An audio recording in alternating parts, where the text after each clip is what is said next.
भात रुटी परोटा सहित लटपटिया रहिबो पालंग शागर रेसिपी।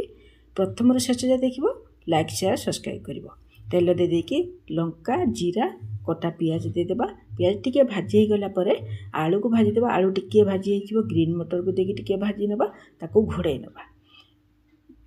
3-4 मिनट आम घोड़ाई नेबा लो मीडियम रे रखिकी। तापर कभर खोलिबा आ टमाटो को आम जो ग्राइंडिंग करके नहीं आसले ता भीतर देदेबा। टिके पानी धोई देदेबा। तापर हलदी गुंड लुण आउ काश्मीरी रेड चिली गुंड टिके देदेबा। देदे बढ़िया से मिसेदेबा, एकदम पूरा लू करदेबा। ताको घोड़ाई देबा। पालंग शाग काटिकी धोईकी रखिली एकदम पूरा चुना चुना कर काटिकी नहीं आसी ता भीतर एथर होची ऐड करनबा। देख पालंग शाग आउ 2-3 मिनिट आम घोड़ाई घोड़ाई बिना पानी रे एमती कषि नवा से मसला सहित। तापर जिते कषि होते पानी देदेबा आउ ताको घोड़ाई नेबा मीडियम फ्लेम कर। तेल दे देकी पड़ा जीरा कटा रसुण दे देकी छुंक गोटे देदेबा। बास प्रस्तुत।